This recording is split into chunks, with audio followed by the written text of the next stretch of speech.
Bueno, pues, hola, buenas noches a todos. Hoy en el conversando del día de hoy tenemos a Liz García y tenemos también a la bióloga Nayeli Cortés, ¿vale? Yo soy José Arturo del clan del Paliacate Rojo y pues hoy vamos a entrevistar a Liz, nos va a contar un poco de lo que hace y pues vamos ahí. Muchas gracias. La verdad es que estamos bien contentos de que estés con nosotros, Liz. Yo ya vi algunos de tus posts que has hecho en TikTok y en redes, está bien padre. Creo que es súper creativo como toda la chambota que has hecho justo para difundir todo el trabajo ambiental, pero antes de que platiquemos de todo lo que haces, sí nos gustaría saber, pues, quién es Liz, quién es, pues, la chinita bióloga. Hola, buenas noches a todos. Pues mi nombre es Liz García. Me llamo Lisbeth, pero no me gusta, entonces mejor Liz García. Y pues soy bióloga, soy egresada de la FES Iztacala. Pues básicamente a lo que me dedico o lo que me gusta es la zoología. En específico me gusta mucho el trabajo de conservación de fauna en cautiverio y he trabajado con especies en cautiverio de monos araguatos, con el orangután de Chapultepec, y también en algún momento me estuve dedicando a la observación de aves durante un año completo en la Ciudad de México. Entonces, pues a grandes rasgos eso es lo que hago. Y por hobby abrí un canal de TikTok en donde me dedico a subir algunos videos con cierto tipo de contenido, sobre todo criticando gente que sale con animales en peligro de extinción y haciendo un poco de difusión, de charlas de difusión, dando a conocer un poco pues de la fauna que vive en la ciudad, porque también me gusta mucho la ecología urbana. Y básicamente eso es a grandes rasgos lo que yo hago y quién soy. Muy bien, muy bien. Yo tengo una pregunta. Este, ¿cómo cómo podrías decir que el cautiverio en los zoológicos y centros de conservación de fauna silvestre ayudan precisamente a conservar a estas especies, sobre todo a las que están en peligro de extinción? ¿Cómo ayuda el cautiverio a eso, a preservar esas especies? Pues básicamente pues los zoológicos, los acuarios funcionan como reservorios de material genético. En estos lugares vamos a encontrar pues especies que en la vida silvestre a lo mejor y ya no están, o si están, están en números muy pequeñitos, en números rojos. Y básicamente lo que se busca o lo que se hace dentro de la conservación en cautiverio es precisamente que esos números rojos pues disminuyan, ¿no? O sea, que los que vayan aumentando vayan aumentando el número de ejemplares que existen y que después se puedan llevar a la libertad. O sea, el objetivo es que esas especies se puedan reproducir en el cautiverio y si están dentro de todas las posibilidades de sobrevivir en la vida silvestre, lo hagan. Entonces, básicamente los zoológicos, los acuarios cumplen esta función, ayudan a la conservación de las especies precisamente siendo o funcionando como reservorios de material genético. Ok. Muy bien. Sí, yo había visto, o bueno, había leído que, bueno, porque luego ves así como comentarios de gente, ¿no? Que dice cómo va a ser como mucho material genético, si Sí, pues nada claro. más tienes como 3 ahí, ¿no? Pero lo que no saben es que a veces entre los mismos zoológicos, pues Se se apoyan, intercambian los animales, sí, claro. cambian, ¿no? Ajá, exactamente. Para Exactamente lo precisamente. que, exactamente para disminuir precisamente esta, pues ahora sí que la disminución de la variabilidad genética, lo que se hace es que con otros zoológicos intercambian los animales y entonces así pues generas una descendencia saludable que después la puedes llevar a vivir a la vida silvestre, ¿no? Como por ejemplo, pues lo que se hace con los programas binacionales de reintegración del lobo mexicano, básicamente Ajá. así funciona, ¿no? Intercambiando animales dentro de los lugares en donde se encuentren en cautiverio para que puedas crear descendencia genéticamente viable que pueda ser liberada pues a la vida silvestre, ¿no? Y sí, yo sé, o sea, mucha gente tiene esa idea, ¿no? Así como de, ay, pues todos los animales básicamente son copias de copias, ¿no? O son o se Ah, reproducen entre hermanos o qué sé yo. sí, Pero sí, pues porque eso también se lee mucho. Ajá. sí, Pero sí, y fíjate, no, por claro, ejemplo, no. Perdón, Fíjate, No, por no te ejemplo, preocupes. ahí, Liz, a mí me parece como un dato súper importante lo que acabas de mencionar. Hay un tema bien complicado ahí con la cuestión de los zoológicos, la cuestión incluso de la Sí. fauna silvestre, ¿no? Lo que se puede pensar, lo que lo que las personas, los ciudadanos, los niños, todas las personas que visitan estos lugares pudiesen pensar acerca de estas áreas. Por Así ejemplo, yo me acuerdo mucho, no sé cuántos años tengan ustedes, se ven muy jóvenes ambos, creo que somos muy jóvenes. Me acuerdo mucho de cuando se hizo la prohibición, por ejemplo, de los animales en los circos y donde se empezaron como a ver afectados muchísimos animales. Así Yo me es. acuerdo que llevaron a muchísimos animales hacia Tizayuca y hacia varias regiones de Hidalgo. Entonces, yo creo que la mayoría de los animales desafortunadamente murieron. Entonces, ¿cómo es que las decisiones de ciertas personas influyeron prácticamente en la vida de estos animales que otras personas creían que se veían afectados por las condiciones de los circos? Entonces, ¿tú qué podrías decir al respecto de eso, no? Porque me parece que está muy ligado también al tema de zoológicos, porque muchas personas quieren liberar animales de los zoológicos, justamente. Es que es justo esto, ¿no? De precisamente mucha desinformación. Yo siento que el público en general piensa en los zoológicos, en los acuarios, en todos estos lugares en donde se pueda tener animales como una PIMS, como una UMA, como lugares en donde uno va a explotar a los animales y los vas a reproducir hasta que te canses y como un criadero, ¿no? O sea, básicamente, y ni siquiera los criaderos funcionan así, ¿no? Hay criaderos que son muy éticos y cumplen con normas muy estrictas de bienestar animal, pero justo es precisamente por la desinformación. O sea, aquí el meollo de todo el asunto es precisamente la desinformación. La gente no sabe que un animal que ha vivido toda su vida en cautiverio o que ha pasado la mayor parte de su vida en cautiverio no puede regresar a la vida silvestre así como así. O sea, no puedes agarrar y que sea libre, ¿no? Y que viva feliz. Y la gente, yo tengo siempre que me enfrentaba a este tipo de situaciones cuando trabajé en este lugar, yo les decía que tenían una idea de los animales como si fueran de cuentos de Disney, ¿no? En donde todos van a convivir pacíficamente y van a cantar canciones y se van a agarrar de la pata y van a andar corriendo juntos. Y no es así. O sea, la vida silvestre es muy diferente a las películas, ¿no? Y sobre todo a las películas animadas. La vida silvestre pues, ¿sabes? Suena feo, pero es cruel. Es cruel, es cruda, y los animales que viven en cautiverio pocas veces tienen posibilidades de sobrevivir.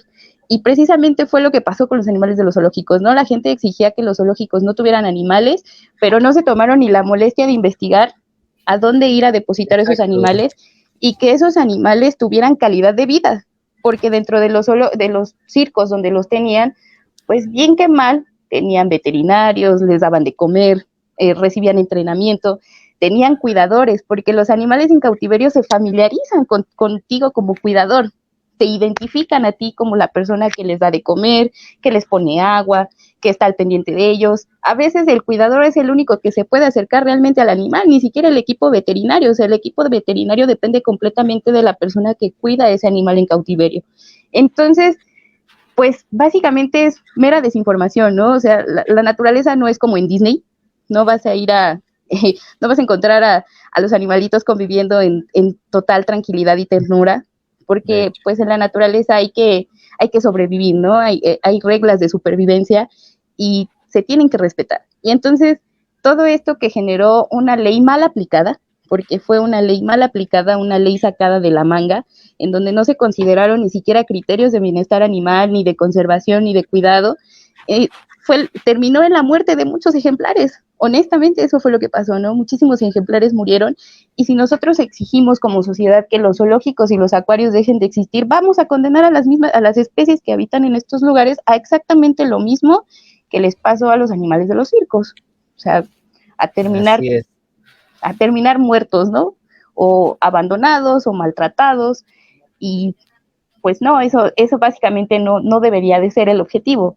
Si uno quiere conservar, si a ti te gustan los animales en libertad, yo siempre les decía a los niños con los que tenía contacto durante mis pláticas de de educación ambiental, que si ellos no querían ver animales en cautiverio, empezaran por cuidar y respetar la naturaleza, empezaran por cuidar los hábitats, por dejar de, pues no sé, por decirle a sus papás que reciclaran, que usaran menos el auto, que caminaran más, o sea, pequeñas acciones, ¿no? Que se reflejaban en, pues, en el ecosistema de donde viven esos animalitos. Y era como una esperanza vana, pero al final de cuentas, lo que le trataba de decir a ese niño es que, pues si no te gustan los animales en cautiverio, tienes que hacer algo para que los animales no estén en cautiverio. Y yo siempre les decía que los animales que están en cautiverio no están en cautiverio porque nosotros queramos que lo estén. O sea, no es como que yo vaya y saque un chango, ¿no? Porque me gustó y lo quiero poner en exhibición, sino que se cumplía con albergar animalitos que llegaban a lo mejor en malas condiciones por culpa del tráfico de especies, que habían sido decomisados, en fin, una serie de cuestiones que al final pues se reflejan nada más por desinformación, porque pues así es, esa es la verdad.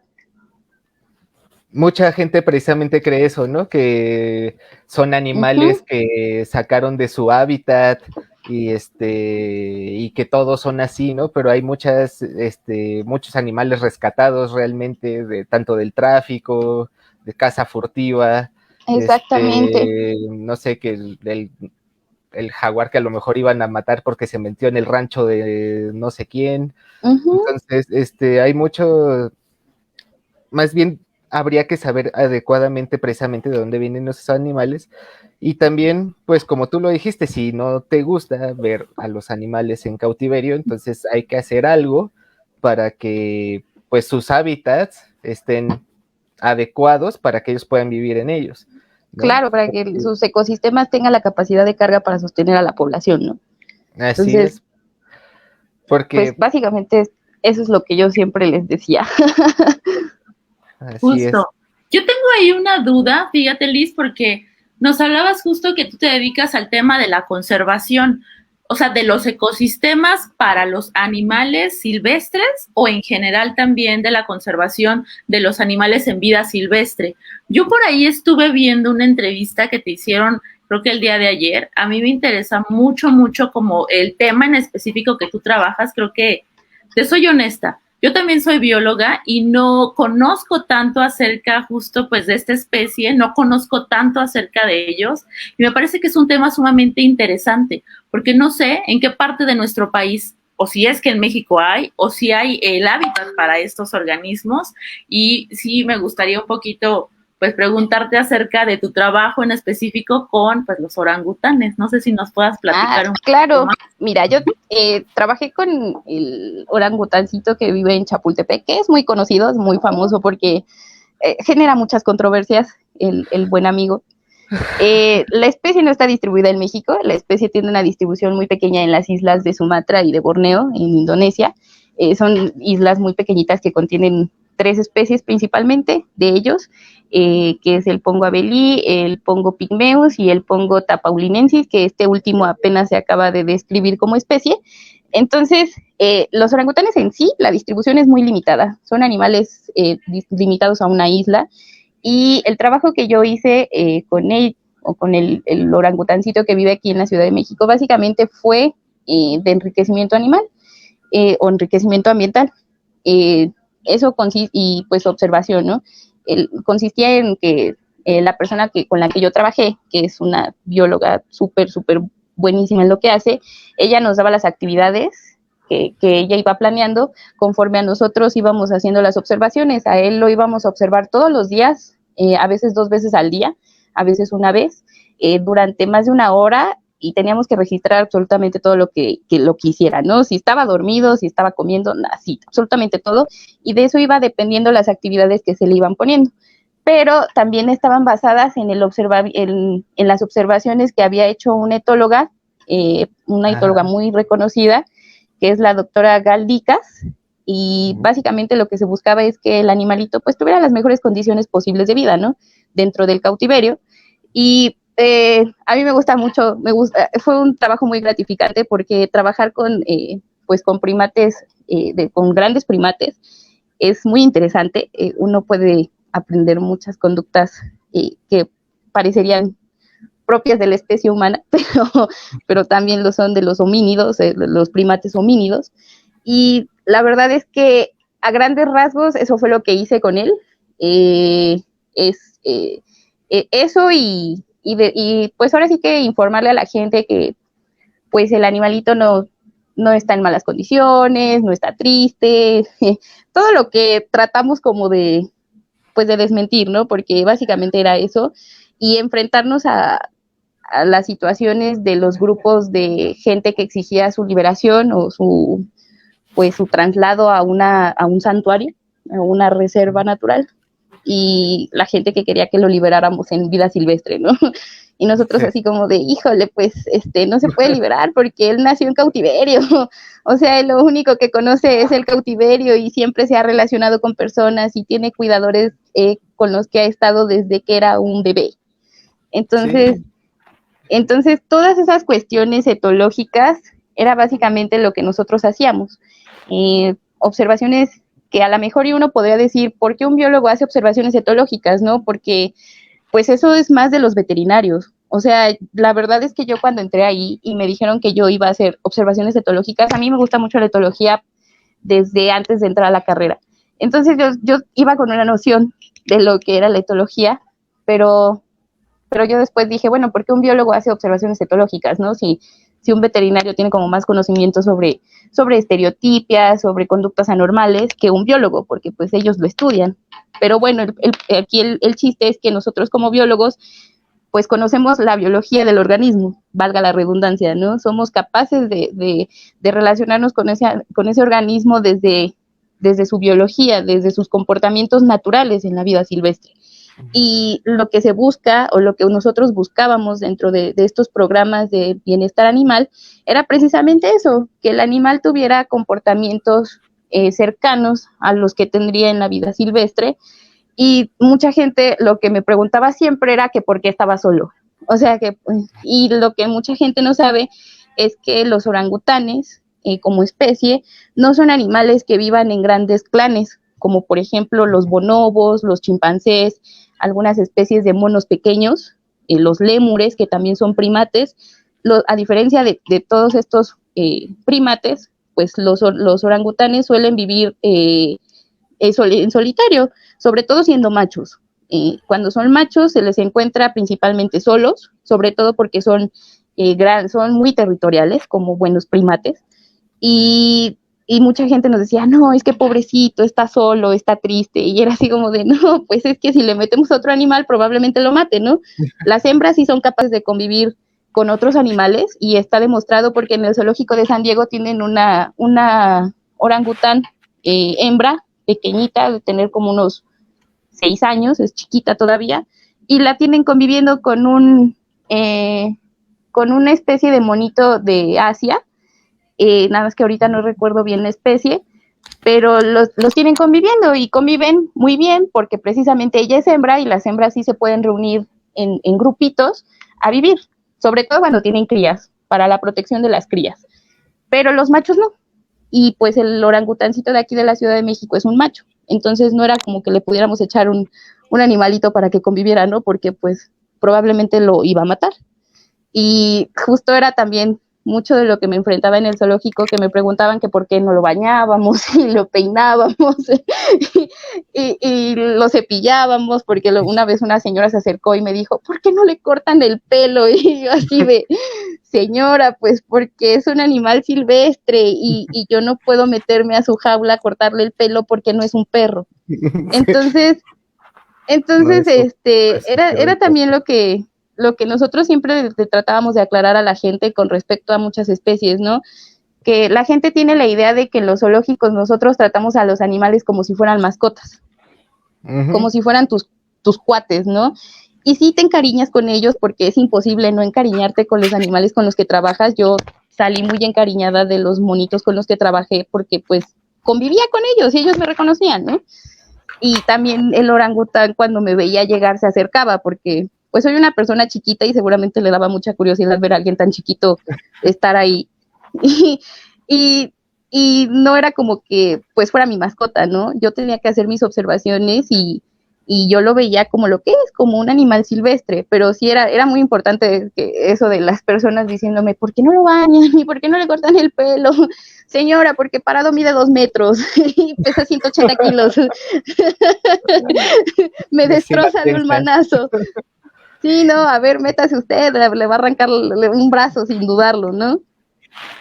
Entonces, eso también es importante y la verdad es que el trabajo que hice con este orangutancito fue muy gratificante, porque observar que al animalito le gusta lo que tú estás haciendo o lo que tú, los juegos que tú le estás poniendo o lo que tú sugieres que le puede gustar, pues al final resulta gratificante y resulta en cambios de conductas positivos, porque lo sacas de estados mentales en donde a lo mejor el animal está apático, ese día el animal no quiere moverse, no quiere comer, y lo que tú implementas o lo que tú vas observando lo motiva.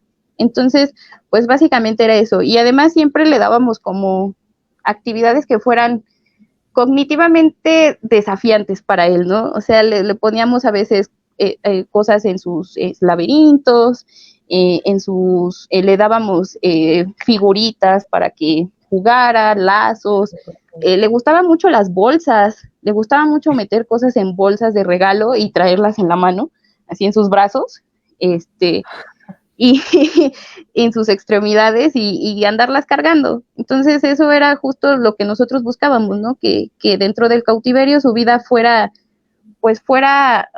adecuada, cumpliera con los estándares que tiene que cumplir en la cautividad. Y pues básicamente eso fue a grandes rasgos lo que hice con el buen orangután. No, pues muy bien. Por ejemplo, entonces dices que tú te dedicas a lo que es la recuperación de hábitats silvestres.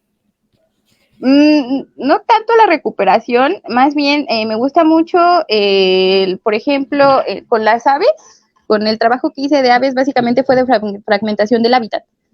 Okay. Las ciudades, pues ahora sí que, si me permiten hablar, si no tienen ninguna pregunta y no los interrumpo porque hablo mucho. Está bien, perfecto. Básicamente lo que yo hacía con las observaciones de la avifauna era pues registrar los parámetros, ¿no? De cuánto cambiaba la avifauna de un lugar que estaba completamente fragmentado. La fragmentación se refiere a las modificaciones que sufre un ecosistema, llámese un camino, una vereda. O sea, para nosotros parece insignificante, en cuestiones ecológicas una vereda es una gran brecha entre las especies que puedan existir ahí. Y hacía mis observaciones comparando un lugar que estaba fragmentado a un lugar que estaba más o menos conservado, porque lo hice dentro del área del Pedregal de San Ángel, de la Reserva Ecológica del Pedregal de San Ángel. Entonces, básicamente eso es lo que hago.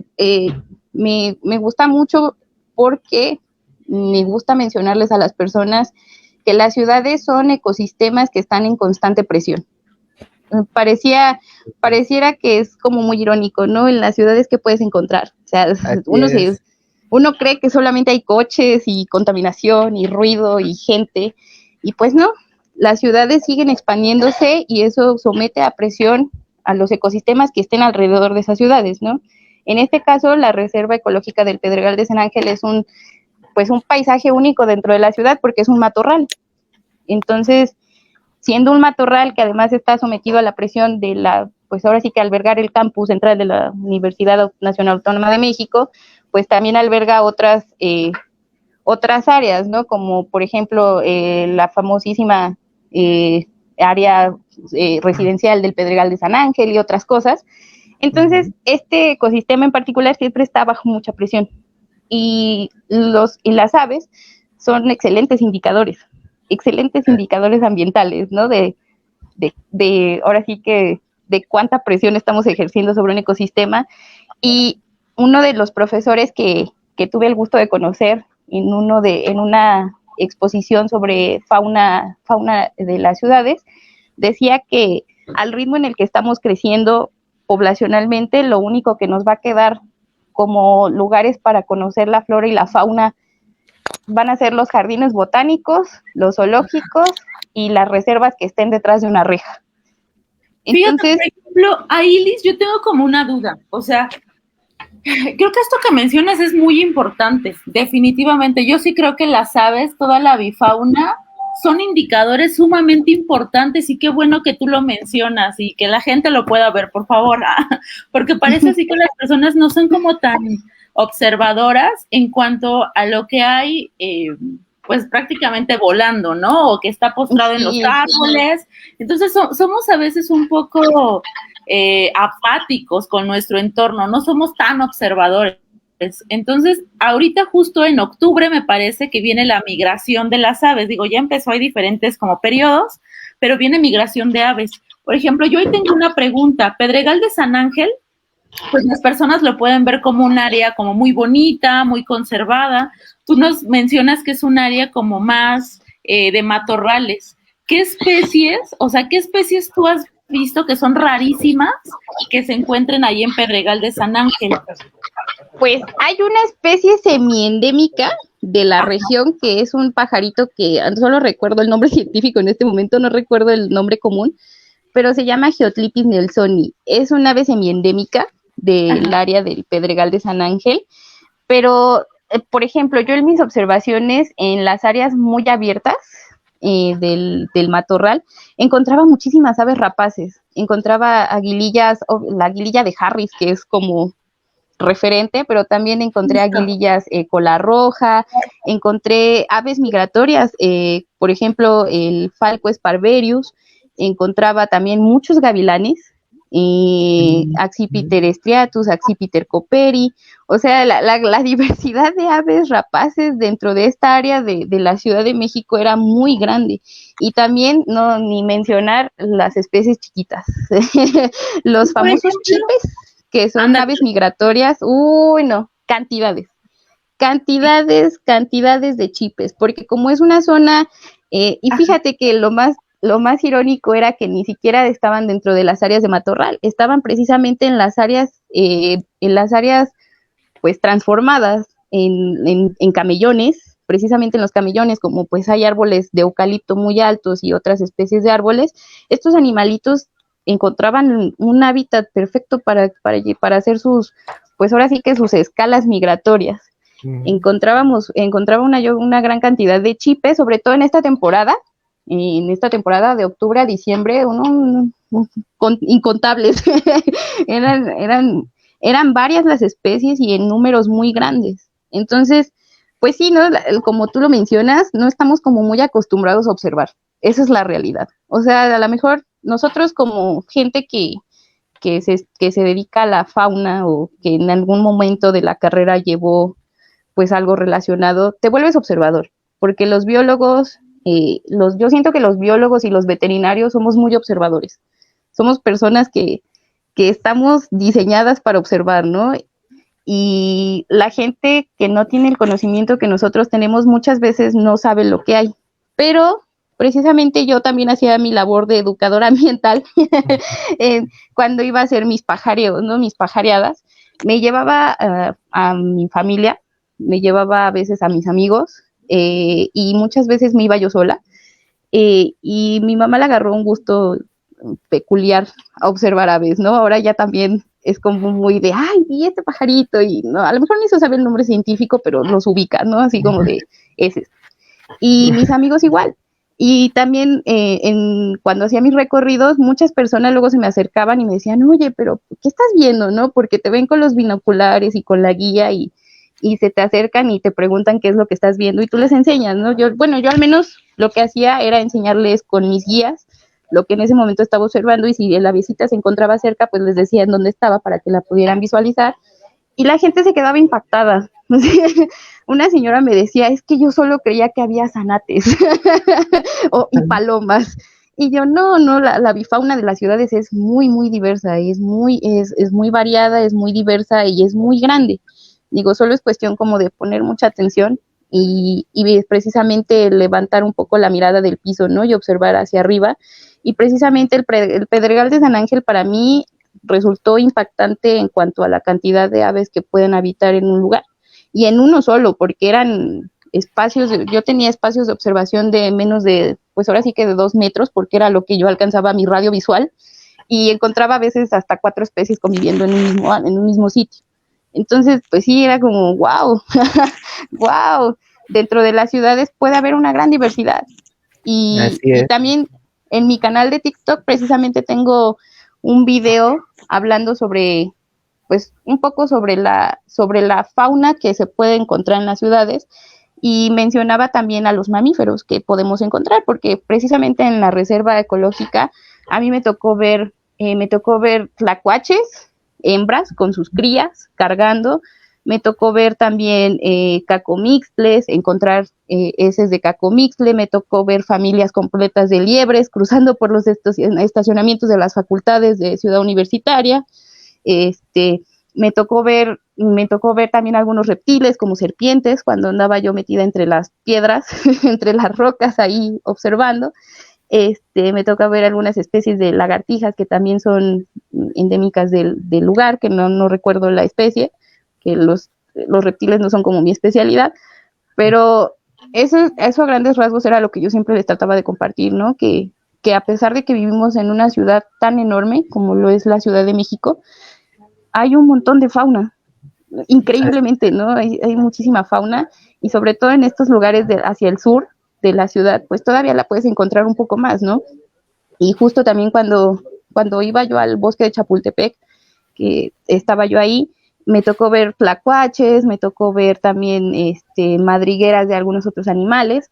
Entonces, o sea, la diversidad animal dentro de las ciudades es increíble, y por eso creo que también la ecología urbana es tan importante, porque pues todos esos animales están sometidos a una presión. Todos los ecosistemas en donde ellos viven están sometidos a presión, y esa presión es meramente el cambio de uso de suelos, ¿no? Para nosotros, para habitarlos, para poner drenajes, para construir vías de comunicación. Entonces, pues, si no se hace ecología urbana, si no se da a conocer que estos animales existen y que se deben de conservar, porque, porque dentro de la red de ecólogos urbanos, también se encuentran personas que estudian insectos que habitan en la ciudad. Hay un doctor que se especializa en arañas, que trabaja con arañas que viven en los panteones. Entonces, él investigaba la distribución de las arañas del panteón a un radio de 20 metros del panteón. Entonces, eso era básicamente lo que hacía, observar cuáles eran las arañas que habitaban dentro del panteón, y en un radio de 20 metros cuáles eran las que estaban, y hacer estudios poblacionales de arañas que habitan en las ciudades. Entonces, es muy Súper bien. importante. Sí, la verdad es que la ecología urbana es una rama muy nueva, no tiene ni 30 años, no, más o menos tiene como 30 años que se creó, porque precisamente es una necesidad, surge como una necesidad, porque pues nosotros seguimos expandiéndonos, ¿no? Sí. Las ciudades siguen creciendo y seguimos sometiendo a los ecosistemas a presión. Entonces, pues sí, básicamente eso es a grandes rasgos lo que hago, lo que hice algún tiempo. Sí, Vale, pues mira, precisamente, y sí, como tú lo dices, es muy importante eso, porque hay mucha gente que cree que porque estás en la ciudad no existe fauna silvestre, así ¿no? es. O que dices que, o cuando uno está hablando a veces de la tenencia responsable de las mascotas, ¿no? De no dejarlas salir sin supervisión, porque obviamente pueden afectar también, además de que pueden tener accidentes o se exponen a peligros, pueden afectar también a la fauna silvestre y demás, y luego te dicen, pero ¿cuál fauna silvestre, no? Si estamos en la ciudad, y simplemente en la Ciudad de México, que es la ciudad más grande del país, Uh-huh. pues hay un montón, ¿no? Y pues precisamente también, como tú misma mencionaste, los biólogos tienen un enfoque, los veterinarios también tienen otro, entonces Uh-huh. por eso también nos acompaña Toño Martínez, es Hola. médico veterinario, zootecnista, ¿no? Y Hola, también nos hola, hola, hola acompaña a acá. todos. Hola, hola, hola. Hola, hola, Buenas noches. Toño.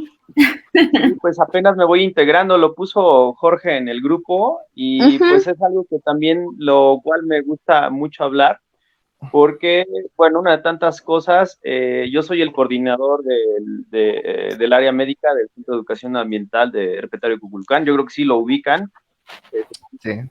¿no? Pero, pues es algo de lo que todo lo que están tocando ahorita es pues algo también de lo que a mí me gusta hablar y final también estamos en el mismo mundo, ¿no?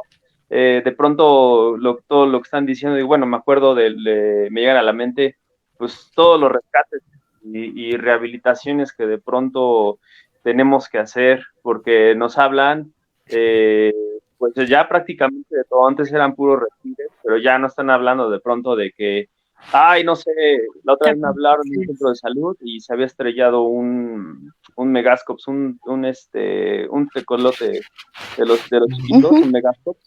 Y pues ya desafortunadamente ya no pudimos ir porque digamos que en lo que iba a salir se murió en ese transcurso, ¿no? Pero pues sí, es una realidad lo que estás comentando, China, que pues realmente aquí donde está mi clínica, digamos, donde está mi clínica, recién que llegué había un tlacuache, ¿no? Y ya afortunadamente ya se fue porque pues probablemente tengo los perros pues ya se ahuyentó, pero sí, de pronto también como que uno entra en esa encrucijada de decir, híjole, pues es que allá, la verdad es que a mí me gustaría saludarlo en las noches, pero también no quiero que mis perros le vayan a hacer daño, ¿no? Y tenemos que aprender como a coexistir con ellos. Sí, así es. Yo, justo eso de lo que mencionas de la coexistencia, era también lo que yo le señalaba a las personas la otra vez, porque tuve una discusión con alguien que ponía lo del pelito de los perros para las aves, ¿no? Y yo trataba de explicarle que, pues, nosotros no tenemos por qué interferir en los ciclos naturales, ¿no? O sea, el ave es perfectamente capaz de encontrar los materiales con los que va a anidar. Y nosotros no tenemos por qué proporcionarle esos materiales porque ellos son capaces de seleccionar el más adecuado para el tipo de nido que van a construir. Y me aventé una discusión tremendísima en donde me pidieron hasta artículos científicos que avalaran lo que yo estaba diciendo, y pues se los di, ¿no? Les di los artículos que me pedían, pero justo les decía que ¿por qué vamos a intervenir con la naturaleza si es mejor coexistir con ella? Porque pues nosotros somos los que llegamos a los ecosistemas y los sometemos a presión. Entonces, justo eso, ¿no? La coexistencia con el entorno es lo que, pues ahora sí que lo que debería de ser el objetivo, pero muchas veces la gente te tacha de que eres de lo peor, ¿no? Cuando les dices que el intervencionismo no está bien. Hay un tema ahí bien complejo, por ejemplo, yo estoy muy cerca de uno de los pulmones, como, pues, entre comillas, pues yo creo que sí el más importante, podría decir yo, del norte, de la cuenca del Valle de México, que es la Sierra de Guadalupe. Y fíjense, a mí me parece sumamente como bien complejo esto que menciona Toño y también que menciona Arturo, bueno, que mencionamos todos acá, ¿no? Que es el tema justo que las personas creen que no hay absolutamente ningún animal en vida silvestre en nuestras ciudades, ¿no? La Sierra de Guadalupe alberga un montón de especies nativas, no son endémicas, pero sí son nativas, ¿no? De esas zonas. Y cada vez que la mancha urbana empieza a ser más y más y más amplia, obviamente, pues estas especies se van haciendo se van yendo como a lugares más específicos de la Sierra de Guadalupe, obviamente a la parte más conservada, donde pueden encontrar como alimentos con mayor facilidad. Pero también me he encontrado con un sector de la población que desafortunadamente, pues cree que la sierra es suya, ¿no? Que estos animales llegaron a invadir su zona, ¿no? Cuando ya no existe zona de amortiguamiento, ya no existe como tal una zona que amortigüe la sierra, sino que ya es directamente la ciudad y la zona núcleo, ¿no? Entonces, prácticamente ya está bien afectada, pues todas las áreas. Y a mí, por ejemplo, me genera mucha curiosidad, tú que mencionabas como el trabajo que has hecho en Pedregal, pues me imagino que es muy parecido. La gente, pues prácticamente se cree dueña de las ciudades, se cree dueña de las verdes, quiere poner especies bien raras de árboles. Entonces, yo creo que sí estaría como muy padre, Liz, que igual entre todos platicáramos, pero sí que plantearas que si hay interacciones entre pues la parte vegetal y la parte animal, las interacciones, por ejemplo, ave-planta, que sí es muy importante que se respeten cierto tipo de plantas en ciertas áreas, que las personas puedan como respetar no sé, árboles nativos. Yo he visto ahorita en la jornada de reforestación de este año como más conciencia, muchas personas más involucradas en poder escoger árboles nativos de las zonas, pero no sé si nos puedas platicar, Liz, la importancia justo de esto.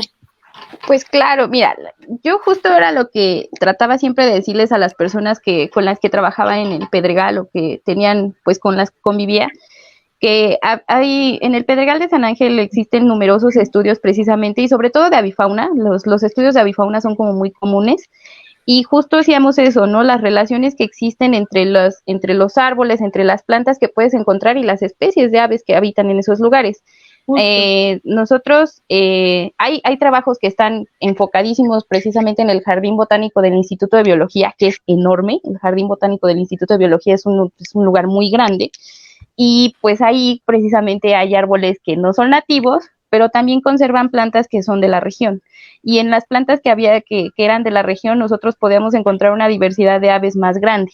Entonces, justo eso era lo que le señalábamos, es que estos animalitos viven aquí porque se alimentan específicamente de los frutos que produce esta planta o del el néctar que produce esta flor y no se las puedes cambiar, ¿no? Y además, al sembrar tú un arbolito, una plantita que son pues nativas de esa zona, pues ayudas al ecosistema, no te lo friegas, ¿no? Porque mucha gente lo que quiere es sembrar eucaliptos y jacarandas y un montón de árboles que ni son de aquí y que además no son adecuados también para las ciudades. Entonces, era justo también lo que pasaba en la Sierra de Guadalupe. Me parece que hace poco hubo una campaña de reforestación que sí estuvo bien hecha, admirable, porque las campañas de reforestación luego también se las sacan de la manga. Por ejemplo, cuando son de TV Azteca y cosas así, siembran pinos en las partes en donde no debería de haber pinos y se mueren. Entonces, es que creo que pasa con todo, pasa tanto con animales como con, ¿cómo se llama?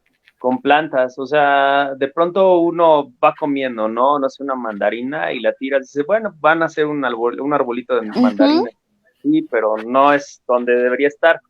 O Como... sea, de hecho, flora y fauna. Pasó también aquí en un lugar en Tlaxcala, de hecho fue noticia, que pusieron, sembraron tilapias en una laguna que se llama Cuitlapilco aquí, que por cierto parte del herpetario hemos estado haciendo un trabajo interesante en cuanto a herpetofauna, pero bueno, esa es otra historia. Pero pues resulta que en la laguna pues sembraron tilapia, ¿no? Y como sabemos son cíclidos súper agresivos, súper pues fauna invasora a fin de cuentas. Y lo más importante no es el problema, o sea, que de pronto son de aquí, exacto. Estos tipos de proyectos los manejan con las patas, o sea. Así es.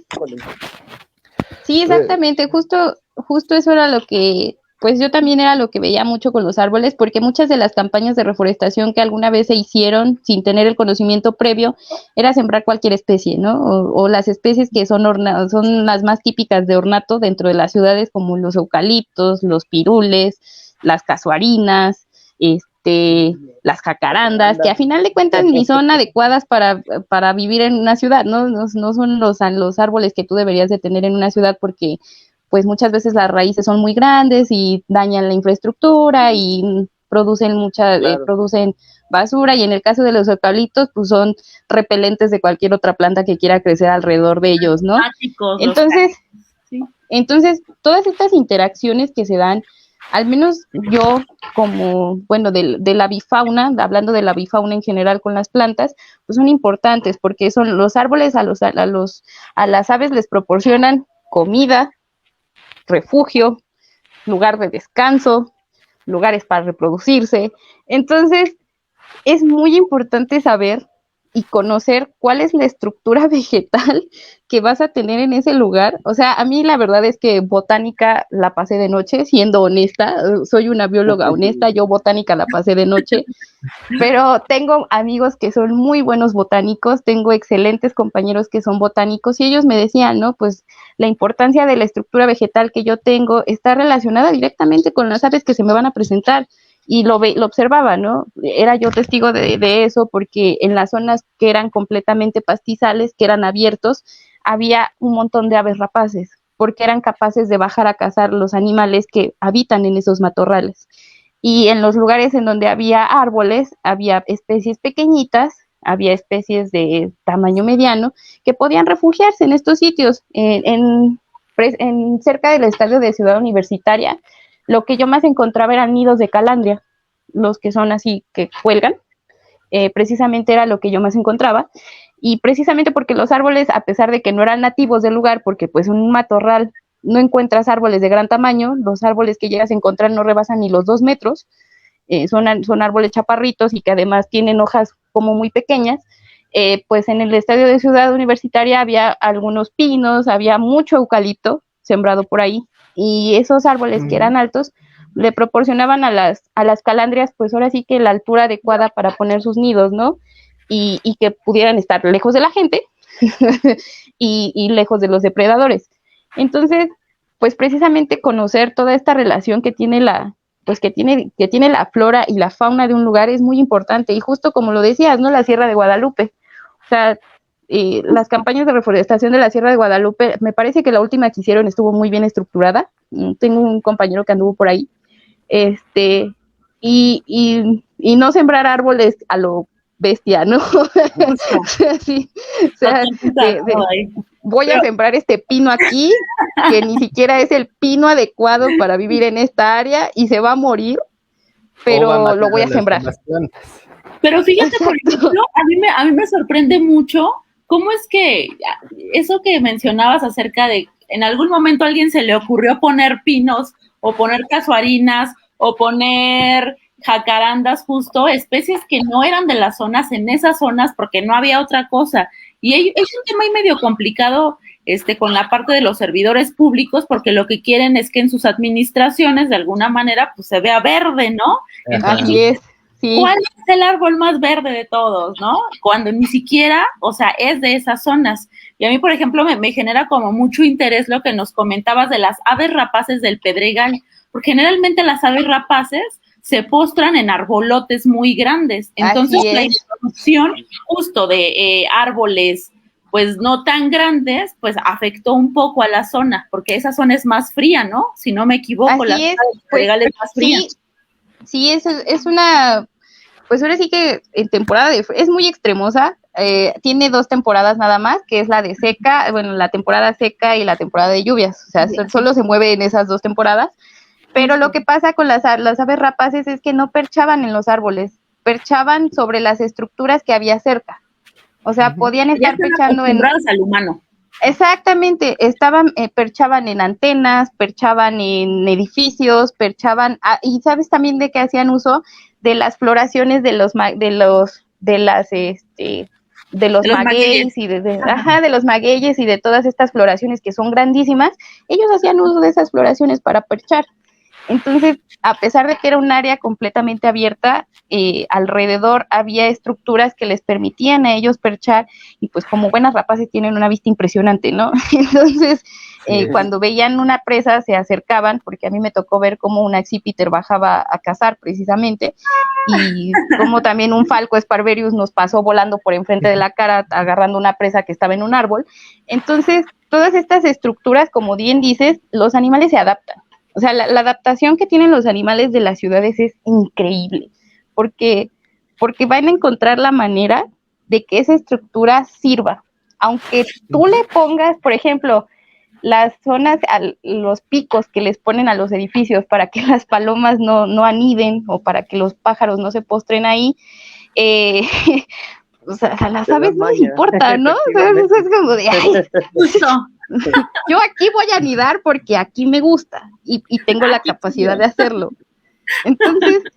Entonces, todas las estructuras que hay dentro de las ciudades funcionan para los animales, y yo las registrábamos porque para nosotros era importante también conocer esa relación que tenían las estructuras artificiales, como yo lo llamaba, estructuras artificiales y pues ahora sí que la composición vegetal del lugar, ¿no? Y a mí lo que más me sorprendía era que en un área tan abierta, si había floraciones de magueyes, si había floraciones de estas plantas, los animales las utilizaban, y sobre todo las utilizaban para perchar. O sea, ya fueran aves rapaces o fueran aves pequeñitas, las usaban para perchar. Entonces, pues ahora sí que los animales tienen un grado de adaptación muy sorprendente, y sobre todo las aves, ¿no? O sea, bueno, a mí me encantan. Entonces, observar todo este tipo de cuestiones es muy impresionante. Sobre todo también, lo he visto también en la Sierra de Guadalupe, pero del lado de Tultitlán. Sí, sí ubico. Seguramente dices sí. el compañero Javi, ¿no? Que es coordinador, soy co-coordinador, así es Javi, ¿no? Javi Delgado, que es el coordinador del PAU Tultitlán. Ajá. Soy coordinadora junto con él del PAU Tultitlán. Y es impresionante justo lo que tú mencionas, porque ese lado de Tultitlán prácticamente está muy afectado, tiene un impacto vegetal impresionante. Está completamente urbanizado, o sea, hasta toda la falda del cerro está completamente urbanizada y ya el área que queda de lo que es la Sierra de Guadalupe como tal es muy pequeñita. Es un área muy reducida y también está sometida a presión porque la gente va a la visita, hace caminatas, entonces, o sea, todas esas, a pesar de que nosotros podamos pensar que no genera un impacto, lo genera, existe el impacto aunque vayamos a caminar nada más.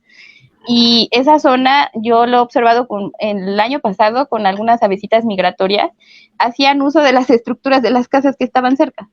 O sea, así como de, bueno, pues ya no hay, pues no me queda de otra, ¿no? Me paso aquí me pongo.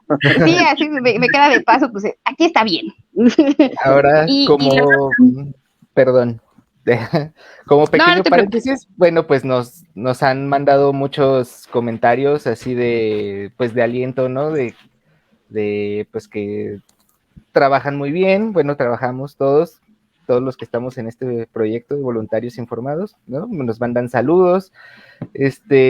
También nos pregunta Jorge Medina, y esto está muy padre porque tenemos ambos lados, bueno, ambas opiniones expertas distintas.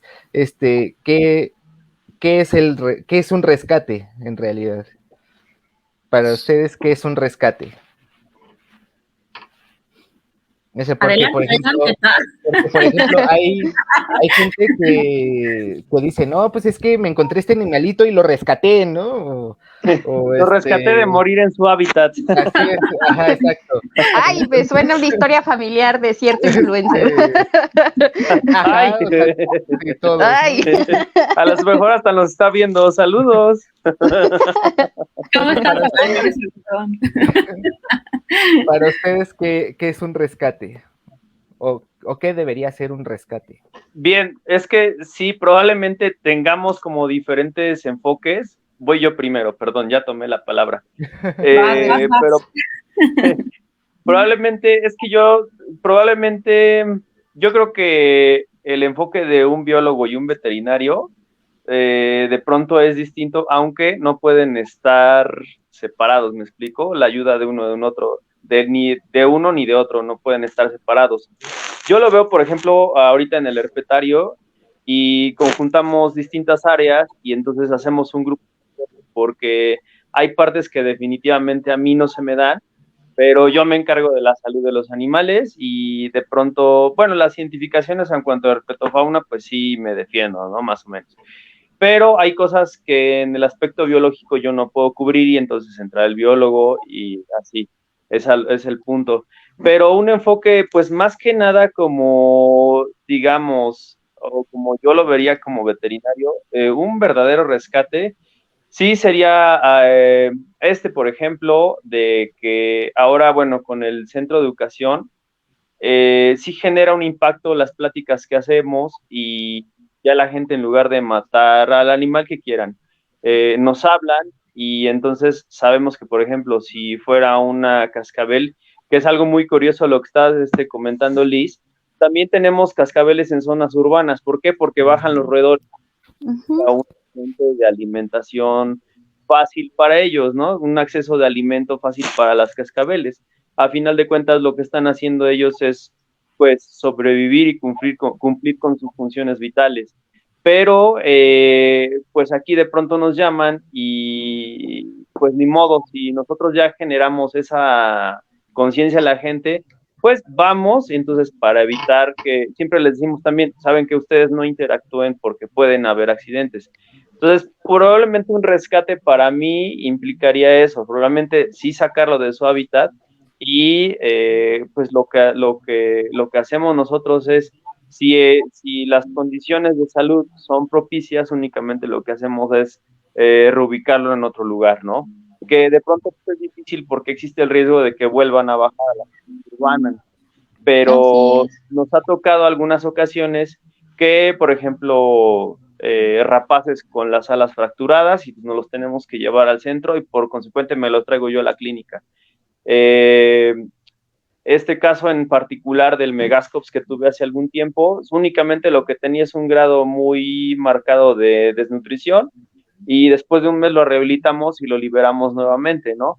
Pero, por ejemplo, nos llegó un Milano de cola blanca, ahorita se me fue el nombre científico, pero Leucurus, ¿no? Creo que es Leucurus, Milanus Leucurus, algo así, no me acuerdo ahorita bien, pero el Anus Leucurus.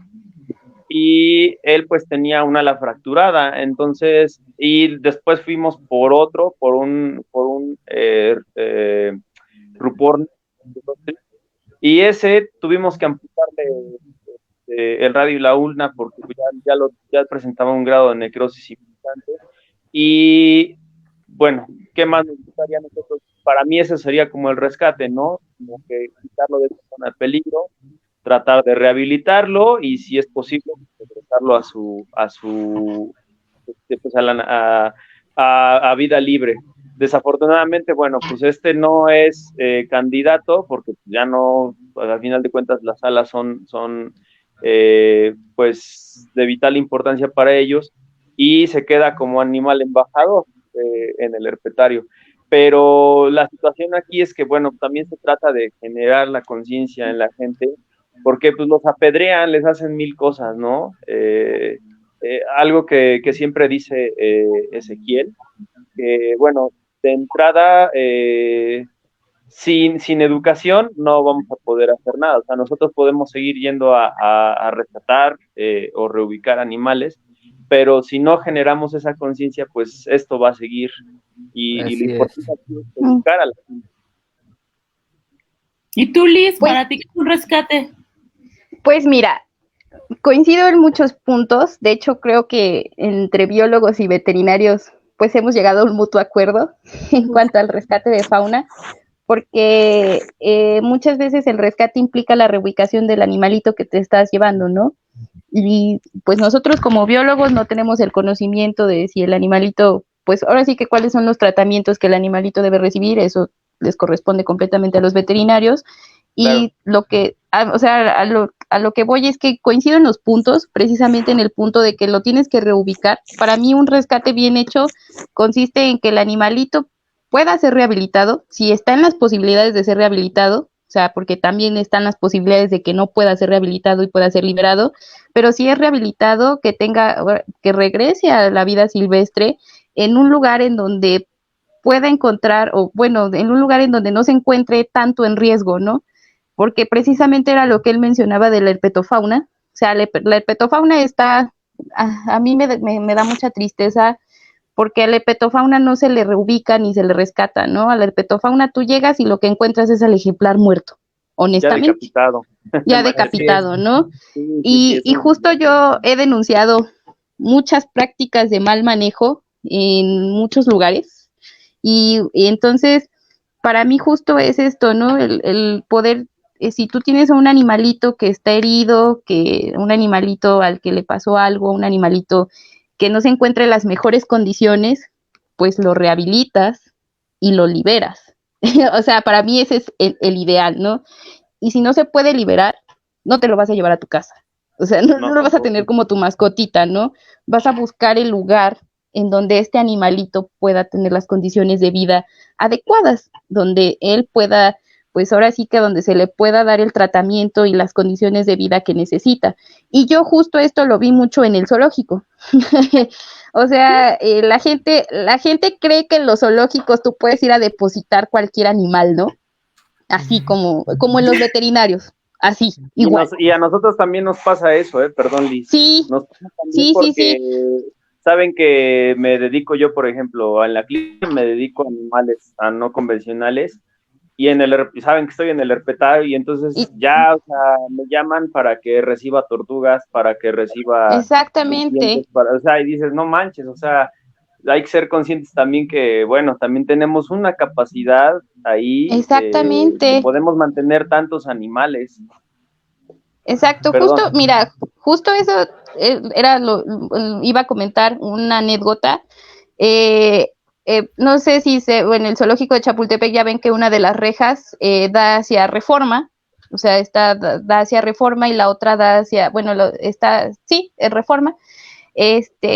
Una de mis compañeras de donde yo estuve, del equipo en donde estuve trabajando, nos platicaba que a ella le tocó que fueran a botar tortugas por la reja de Chapultepec. O sea, es que las aventaron literal hacia adentro del zoológico. Y entonces, pues, las personas que están dentro de esta institución, pues lo que hacen es, pues, cuidarlas, ¿no? Al final de cuentas, a lo mejor ya no tienes la capacidad. Sí. Exacto, ya no te dan opciones.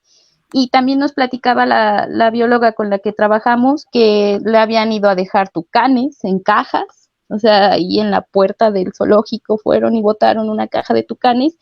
Y también eso fue muy sonado porque salió hasta en las noticias, en Aragón fueron a botar un mono araña en el zoológico de Aragón. Entonces, entonces, pues ahí es a donde a uno no le queda de otra, ¿no? Te quedas así como de, pues, ¿qué hago, no? O sea, no lo voy a dejar a su suerte porque o sea, no es su culpa. Y aunque fuera y a su fin culpa. De cuentas, pues somos los más capacitados, pero la gente no tiene que verlo así. Pero fíjense, algo muy curioso que a mí me gustaría un poco combinar lo que comentan ambos, creo que es muy importante. La educación ambiental creo que sí es una de las herramientas que más se debería de utilizar justo para poder erradicar esto y para poder hacer excelentes rescates. Por ejemplo, hace poco nos daba una charla magistral un biólogo, Diego Gutiérrez, él es herpetólogo, él es especialista justamente en serpientes y la verdad es que está muy capacitado el chico, nos enseñó justamente cómo se hace un manejo un manejo correcto de estos ejemplares. ¿Por qué les platico esto? Las personas tenían un montón de ideas con relación a mitos, ¿no? Así de, no hombre, pues si serpiente, pues le chupas, ¿no? Si haces esto, o sea, la gente tiene un montón de cosas erróneas, cosas que solamente puede de alguna manera combatir, pues, la información, ¿no? La ignorancia, de alguna manera, no es culpa de nadie, o sea, eso se combate con información que bien se puede dar en talleres, en pláticas de educación ambiental con especialistas de todas las áreas y que puedan ayudar justamente al rescate, ya sea de ejemplares, de cualquier, cualquier organismo que sea fauna y cualquier organismo que sea vegetal, porque también las especies vegetales necesitan ser rescatadas, ¿no? Yo me especializo más botánicos, pero también necesitan ser rescatadas.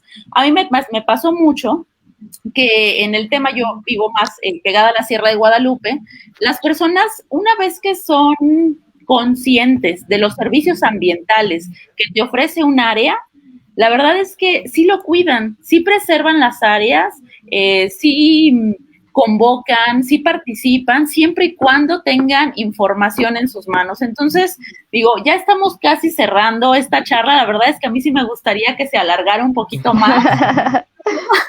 Es un poco tarde, amigos, es un poco tarde, la verdad es que sí deberíamos de hacer una segunda parte de esto, pero no sé, si pudiésemos cerrar con, pues algo, no sé, una frase de reflexión, alguna anécdota de cada uno de ustedes. Igual, Arturo, pues platícanos un poquito también acerca de las anécdotas que has tenido para ir cerrando un poquito el programa de hoy, chicos. ¿Cómo ven? Liz, no sé si te gustaría iniciar. Dale. Que empiece Arturo. Okay. Bueno, pues, yo no tengo muchas anécdotas padres de biólogos porque, pues, básicamente no soy biólogo, ¿no? Pero, pero pues siempre me ha gustado mucho, siempre me ha gustado mucho estos temas de la conservación y de hecho gracias a eso y gracias a muchos divulgadores, incluso como ustedes, es que nació el proyecto del clan. El clan ahorita es nada más un proyecto pues como para bajar la información, ¿no? A los demás de educación ambiental y así. Pero mi meta es poder llegar a ser una organización benéfica que se dedique después a ayudar precisamente a estos centros de conservación de vida silvestre, porque pues sé que aquí en México no hay mucha importancia tanto a la ciencia como a la conservación. ¿no? Entonces, creo que es algo que podemos nosotros mismos, como ciudadanos, hacer nuestra aportación. Entonces, para eso esa es la meta del clan, ¿no? De que se llegue a convertir en eso. Pero bueno, mientras pues hacemos esto, bajamos la información, ¿no? Yo me dedico a leer mucho de los temas que me llegan a interesar y ahí ando. Y entonces, y se siente bonito porque veo que muchos de mis amigos, así como ustedes dijeron, que sus amigos, la familia y todo, como que empiezan también a agarrar la onda, ¿no? Y, por ejemplo, a mí podría decir que me introduje un poquito gracias a este mundillo, gracias a las arañas, ¿no? También porque a mí me gustan mucho las arañas y me puse un día a investigar sobre ellas. Por ejemplo, mucha gente no sabe que solo tenemos 2 géneros en México de importancia médica, ¿no? Y piensan que todas las arañas son, te pueden matar y se dedican a matar a todo o a fumigar, y que precisamente esas fumigaciones pueden afectar a otras cosas, ¿no? Entonces, y pues así cada vez, pues empecé así como hablando cosillas de arañas, y entonces pues así mis amigos me dicen, pues ya antes las mataba, pero pues ahora sí es cierto, sí son importantes, hasta ahora ya no les tengo tanto miedo, o sí me dan miedo, pero la neta también les agarré el gusto. O la respeto, por lo menos. Exactamente, ¿no? Exacto. Y entonces, y bueno, yo en mis redes digo, sé que precisamente al no ser yo un experto, tengo que tener mucha responsabilidad sobre lo que digo. Entonces, por eso siempre les digo que pregunten a los expertos, a los profesionales, que después de todo son los que viven de eso, ¿no? Pues viven estudiando eso, y pues son los que mejor nos pueden resolver las dudas a todos, ¿no? Entonces, la para verdad mí, es que está bien chido eso, Arturo. Adelante. perdón. Y pues precisamente por eso, igual como ya dijeron, la información es lo que le puede servir a la gente para precisamente saber diferenciar toda la desinformación que hay al respecto de los temas ambientales, ¿no? Como decíamos en un principio, y es por eso que en el clan tenemos un lema, y ese lema se basa en que todo mundo, no nada más unos cuantos, sino que todos en realidad podemos hacer algo, y es deja el mundo en mejores condiciones de como lo encontraste. Creo que es como de las frases más fregonas que sí, porque la neta sí somos bien depredadores en general todos. Qué chido que haces educación ambiental. Yo creo que las personas que a lo mejor tú podrías decir, yo no estudié esa rama, o no soy biólogo, no soy veterinario, creo que son las personas que a veces incluso ven la realidad de forma pues distinta, y creo que son capaces de poder difundir de una mejor manera, porque a veces nosotros somos tan técnicos que la gente no entiende, Sí. ¿no? Entonces, lo que lo hace. Voy a seguir tus redes sociales. Así te encontramos en redes sociales, ¿verdad, Arturo? Sí, Clet del Paliacate Rojo. Va, me late. Y tú, Liz, ¿qué onda? A ver. No, pues yo lo único que les quiero decir a las personas es que debemos aprender a observar la conservación en cautiverio con otros ojos. Debemos ahora sí que de hacer un reanálisis de todo y realmente empezar a observar como lo que es, ¿no? Surge como una necesidad, pero no todo es malo, no todo está mal hecho y se necesita, es necesaria. O sea, es algo que se necesita, así como lo mencionabas con las plantas. Los jardines botánicos, ¿no? Son grandes reservorios del material genético de muchas especies que a lo mejor y en vida silvestre ya ni existen y que todavía las puedes encontrar ahí, porque el trabajo de los botánicos es precisamente ese, ¿no? El conservarlos. Y lo mismo pasa con los centros de cautiverio de los animales, ya sea, llámese zoológicos, llámese acuarios, llámese PIMS, llámese UMA, como se llame, ¿no? En estos lugares lo que nosotros hacemos no es explotar a los animales, porque también la gente tiene esa idea, ¿no? De que nosotros somos unos desgraciados malditos que viven de la explotación de los animales, ¿no? Y lo único que queremos es enriquecernos con ellos. Y pues, no, ni siquiera nos pagan, ¿no? Muchas veces por trabajar en estas cosas, ¿no? Lo hacemos por puro amor, por puro, pues ahora sí que por pura vocación, porque también se necesita mucha vocación, y como pues Arturo lo mencionó, no se necesita ser biólogo ni veterinario para hacer conservación.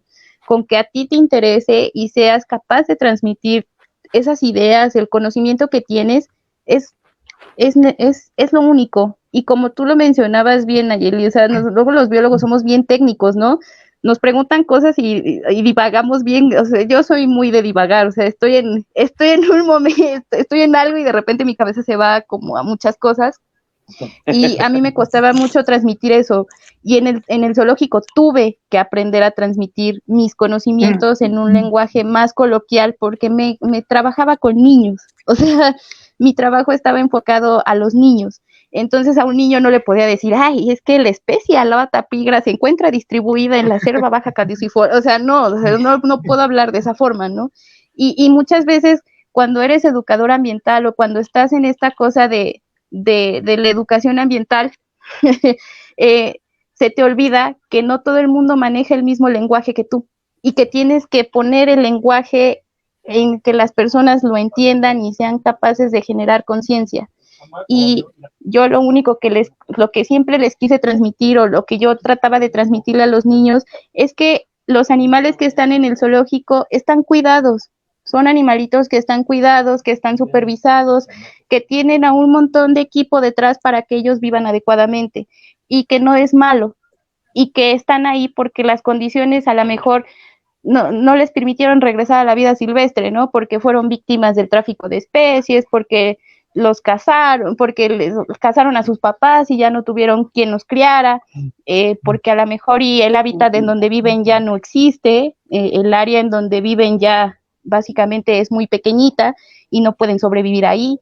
Entonces era justo eso, al menos esa era la idea que trataba yo de transmitirles, ¿no? Que no todo el cautiverio es malo, y que no todo el cautiverio es como lo vemos en las campañas de muchas organizaciones animalistas, en donde lo pintan como lo peor, ¿no? Donde nosotros somos unos malditos y nos dedicamos a torturar a los animales. Y justo también en uno de mis videos que tengo en TikTok, justo trataba de aclarar esas ideas, porque un chico que tiene bastantes seguidores, tiene más de 20,000 seguidores, hizo un video hablando sobre que los zoológicos son muerte para los animales. Y yo así como de, o sea, si te das cuenta del peligro de que tantos seguidores crean lo que tú estás diciendo sin tener ninguna base. O sea, porque... Es como lo que les decía hace rato precisamente, hay que ser muy Sí, responsables. hay que ser muy responsables con lo que uno dice. Hasta uno como conocedor del tema tienes que ser muy responsable con lo que dices, no porque te dediques a un área en específico ya eres experto, no, pues siempre tienes que aprender y siempre tienes que estudiar y siempre tienes que comparar, ¿no? Y yo siempre se los decía, o sea, yo estoy consciente de que los zoológicos de México se pueden mejorar, nada está exento de mejoras, yo siempre se los decía, sí, de todos los zoológicos se pueden mejorar las instalaciones, se pueden mejorar el personal, se puede capacitar más al personal para que vivan los animales mejor, se pueden tener áreas más grandes de conservación, sí, claro, digo, pero todo eso necesita recursos. Y desgraciadamente en este país los recursos a la conservación son casi nulos, inexistentes. Son muy escasos, exacto. Son muy sí, escasos. a veces toca ahí en el trabajo en los zoológicos. Bueno, yo en lo particular, pues hace muchos años estuve en un herpetario en el zoológico de Mocango, y de pronto pues sí era de que, no, pues ponte la camiseta y pues, sí, no, yo también. Medicamentos y cosas así, así porque, es. pues por el bienestar de los animales, ¿no? Sí, nosotros tuvimos una experiencia muy de cerca con una de las cuidadoras que más años tiene trabajando en este zoológico, y ella ponía de su bolsa a veces los medicamentos que los animales llegaban a requerir. Es que esa es una realidad. Entonces, esa es la realidad, porque a mí un comentario que mucha gente me hacía era, no, es que el zoológico está bien jodido, ¿no? O sea, perdón por la palabra, pero así me lo decían. Y yo les decía así como de, ¿cuánto pagaste en la entrada? ¿Te cobraron algo? O sea, vienen 10 y ¿se te cobró algo? Y siempre me decían, no, pues no. Y yo, pues entonces, ¿cómo no quieres que esté en estas condiciones, no? Si tú no estás dando ni un peso. Fíjate que todo se trabaja con el, pues ahora sí que con dinero público. Y yo esa Yo chamba quiero que haces tú, Liz, es importantísima, pero tú, no sé si nos pudieses dar también tus redes sociales y todo el trabajo que has hecho, Liz. Ah, claro, tengo mi Instagram, que es la China Bióloga, así estoy en Instagram, y mi TikTok también tiene el mismo usuario, es la China Bióloga. En TikTok tengo algunos videos hablando precisamente sobre enriquecimiento ambiental, que es lo que nos garantiza a los animalitos que vivan, pues ahora sí que en las condiciones un poco más adecuadas se pueden encontrar Y de dentro del eso se puede cautiverio. desprender otro tema, porque se podría incluso hablar de bienestar animal. Ahorita hablamos de zoológicos, pero se puede desprender también el bienestar animal y es una parte importante, ¿no? Lo del Sí, enriquecimiento. claro. Lo vamos a Que nos agendar, lleva a... definitivamente tenemos que seguir hablando de este tema. Sí, aquí Vamos a nos hacer una podemos segunda seguir. parte, lo prometo. No, Vamos a sí. hacer, yo no, Arturo, que vamos a armar otra parte, una segunda parte. Pero Des- Toño, ahora sí, dinos, Toño. Exactamente, ya nos dijeron sus redes sociales, tanto Arturo como Liz, pero Toño, antes de que nos digas sus redes sociales, dinos qué te gustaría cerrar justamente el programa de hoy. ¿Con qué me gustaría cerrar? Pues sí, ya gran parte lo dijo Liz, pero sí, la verdad es que de pronto la gente cuando no se maneja la información de manera adecuada, pues sí, tienen como esa idea de que los zoológicos simplemente sirven para divertir a la gente. Los zoológicos bueno, en su de manera particular tienen 4 directrices, que son la educación, la conservación, sí, la recreación y la investigación. Todo zoológico debe de cumplir con estas 4 directrices. Digo, como en todo, hay zoológicos muy buenos y hay zoológicos que pues, la verdad es que no tendrían razón de ser. Pero también, o sea, si nosotros ponemos como o analizamos las cosas, de pronto bueno, pasaba, ahora no sé cuál sea la situación, pero Sacango tenía como una población de animales y entonces utilizaba otros parques zoológicos ahí en el estado, que pues sí tenían sus detallitos. O sea, les digo, ahora no sé cuál es la situación actual, pero la cuestión era que, bueno, una parte era eso, o sea, el recurso, pero pues a veces es que no queda de otra, o sea, esos animales, ¿dónde se van a liberar? O sea, son muchísimas cosas. Lo que sí es importante y recalcar, yo puedo hablar, por ejemplo, de 2 casos, bueno, existen más obviamente, pero 2 casos así muy específicos, por ejemplo, el lobo mexicano, ¿no? Que actualmente ya las poblaciones ya se están rescatando cuando solamente quedaban algunos ejemplares y solamente existían ejemplares en cautiverio. En vida libre ya no existía el lobo mexicano prácticamente, ¿no? Y gracias al trabajo de los zoológicos, pues se ha ayudado a rescatar poblaciones. Y otra, por ejemplo, no precisamente en zoológicos, pero al fin de cuentas vienen siendo unidades de manejo, pues el borrego cimarrón, que antes pues, se cazaba de manera indiscriminada, no existía un control. Les digo, son dos casos muy particulares, más bien como ejemplos, pero existen más, obviamente. Pero que pues gracias a que se reguló la cacería, porque también mucha gente no va a estar de acuerdo con la cacería, pero debido a que se reguló la cacería es que se evitó la extinción. Y ahora, por ejemplo, ok, pagan cierta cantidad de dinero estas personas, los que van a cazar, porque nada más se dan cierto número de ejemplares, ¿no? Y ese dinero precisamente se destina a esa conservación. Ahora, la gente dice, es que ¿cómo los matan? Bueno, ok, tú tienes los miles o millones de pesos que paga un cazador por por una pieza. cabeza por ese ejemplar. No, pues no, ok, pues ellos lo están dando y eso se está destinando a la conservación, ¿no? Hay muchas cosas, yo creo que se pueden seguir tocando a lo largo de este tiempo, pero pues sí, o sea, definitivamente los trabajos en los zoológicos, en las sumas, en las FIN, ayudan a combatir muchas cosas, el tráfico ilegal y a la población grave peligro. Y bueno, mis redes. Tus redes, por favor, Toño.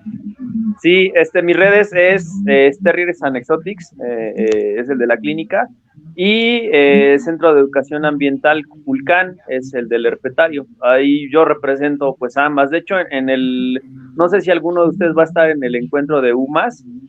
También pues nos apuntamos tanto Ezequiel y yo con pláticas ahí vamos a estar también. Súper chido. Por allá nos vemos. ¿Mande? Igual estaría chido que dieras tus fechas. Es del encuentro de las UMAS. Sí, creo que nada más es cerrado, ¿no? Lo puso Tizoc, que está en el grupo también de voluntarios. Súper. Igual estaría como para hacer una transmisión en vivo para que la bandita de voluntarios informados que nos sigue en Facebook pues pueda ver todas las cosas que se están haciendo justo. Hay un montón de expertos acá en voluntarios informados. Antes que yo sí tengo que decir, chicos, que mis respetos para todos ustedes. Creo que estaría bien padre hacer un programa solamente dedicado para actividades cinegéticas. Yo sí tengo ahí un tema con esas actividades, pero ya lo veremos en el programa. Ya lo veremos en el programa. Yo, bueno, pues por mi parte, pues yo soy la bióloga Nayeli Cortés. Pues lo mío es dedicado a la conservación, sí, de los ecosistemas. Actualmente, pues me dedico a poder promocionar lo que es la agroecología, chicos, ¿no? A través de Huerto Cova. Y bueno, pues la verdad es que me voy con un excelente sabor de boca. Yo creo que todos nosotros. Estuvo bien chido el programa. Muy bueno, creo muy que bueno. Te faltó 4 horas. Necesita como de verdad poder platicar mucho. Voy a leer los comentarios que nos mandaron todos, igual para que no digan que no los leemos, ¿verdad? Sí. Justo después de la pregunta de qué rescate, Juan Sierra nos dice, es la misma gente que tiene los gatos y perros, son especies endémicas de las zonas. Okay. Antonio Pérez nos dice, chicos, es muy agradable escuchar gente que sabe de qué es el tema. Si los gobiernos contrataran gente como ustedes, este país sería totalmente diferente y no gente ignorante. Díganles algo, señor, por favor. Pues es que uno con mucho gusto estaría ahí, pero no se puede. Sí. Uno estaría trabajando con todo lugares. Gusto, pero nos matan antes de llegar a esos puestos. Sí. Nadie dijo nada. Nada es cierto. No, la verdad es que sí pasa, creo que sí hay que visibilizar lo que ocurre en nuestro país. Igual ese va a ser tema de otro día, pero creo que sí es importante mencionarlo. Sí basta pues de ataques ambientalistas, ¿no? Del área que sean, pero a todos los ambientalistas, pues creo que sí es importante apoyarnos entre todos. Esto de voluntarios informados es una gran red que va a hacer que nos unifiquemos todos los ambientalistas. También nos dice Joel Águila, Joel nos manda saludos, Betas Time, saludos, pues voluntarios informados, obviamente pues da nuestras redes, la chinita bióloga, es Huerto Cova, el clan de Paliacate Rojo, Terriers and Exotic, y pues yo sí me informo, ¿no? Sí, justo, nosotros sí nos informamos y todas las personas que nos ven. Marco Antonio Pérez dice, no digan lucero y su ignorante, esposo, creo que sí se dedica al tema de Castilla, ¿no? Pero así lo dejamos. Es cultural ambientalista, nos dice, es bueno conversar de estos temas, gracias por las explicaciones, ¿no? Pues gracias a todos los expertos que están con nosotros hoy. Lidia Maciel nos dice, es una maravilla escucharlos hablar sobre estos temas. Muchas gracias. Saludos al Bagre. Sandra González dice, yo también quiero segunda parte, pero sí, claro que va a haber. Kuma dice, la pasé tan bien que se va muy rápido el tiempo. Cuando la pasas bien, muchas gracias a todos ustedes, al contrario, muchas gracias. Red Cultural Ambientalista nos vuelve a decir, sí, apoyo mutuo entre ambientalistas. Claro que sí, la Red Cultural Ambientalista, la verdad es que hace muchísimas redes de organizaciones y también le mandamos un fuerte abrazo. Y Lidia Maciel, pues, otra vez nos manda saludos. Y ahora sí, gracias. Chicos, llegó la hora triste de despedirnos. La verdad es que gracias por estar con nosotros, gracias por acompañarnos y qué chido que estuvimos acá, pues, echándonos charlita un rato.